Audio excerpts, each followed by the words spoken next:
గత ప్రభుత్వం చేసిన పథకాలు చాలా బాగున్నాయి.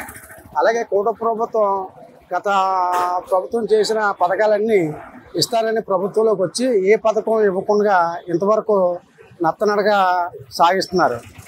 అయితే జగన్మోహన్ రెడ్డి గారు ప్రతి ఒక్కరికి ఇంటికి పథకం పంపించారు. సచివాలయ వ్యవస్థని బాగా చేసి సచివాలయ వ్యవస్థ ద్వారా ప్రతి ఒక్కరికి ఇంటికి వెళ్ళే విధంగా చేశారు. అలాగే రేషన్ ప్రతి ఒక్క ఇంటింటికి రేషన్ బళ్ళు వెళ్ళి ప్రతి ఒక్కరికి అందేలాగా చూశారు. కాకినాడ సిటీ ఎమ్మెల్యే గారు దోరపూడి చంద్రశేఖర్ రెడ్డి గారు మంచి పరిపాలన చేశారు. ప్రతి ఒక్కరికి పార్టీలో ఉన్న ప్రతి వ్యక్తులకి అలాగే పరిపాలన విషయంలో సచివాలయ వ్యవస్థ కానించి ప్రతి వ్యవస్థలోనూ కూడా ఆయన చక్కగా పరిపాలన చేసి ఉన్నారు. అతనితో పోల్చుకుంటే ఇప్పుడున్న ఎమ్మెల్యే గారు అలాగే కూటమి ప్రభుత్వం ఏ ఒక్క పథకం అమలు చేయకుండా ఈ ప్రభుత్వం సాగిస్తున్నారు. కానీ ఈ ప్రభుత్వం ఎల్లకాలం ఉండదు.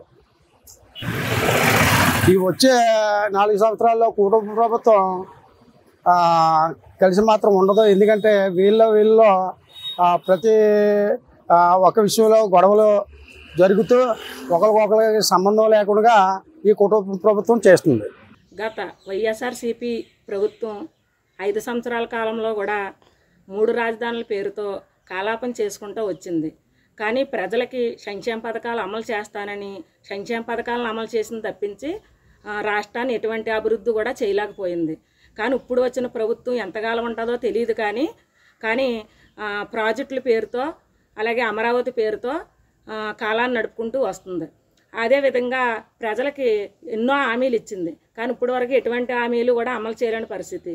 కానీ సంవత్సరం కిందట అధికారంలో లేనప్పుడు ప్రజలకు ఎన్నో హామీలు ఇచ్చారు. ఆ హామీలు ఇప్పటి వరకు కూడా ఒకటి కూడా నెరవేర్చలేకపోయింది. కానీ ప్రజలకి ఎందుకు నెరవేర్చలేకపోతుంది అనేది విషయం ప్రజలకి చెప్పవలసిన అవసరం ప్రభుత్వానికి ఉంది.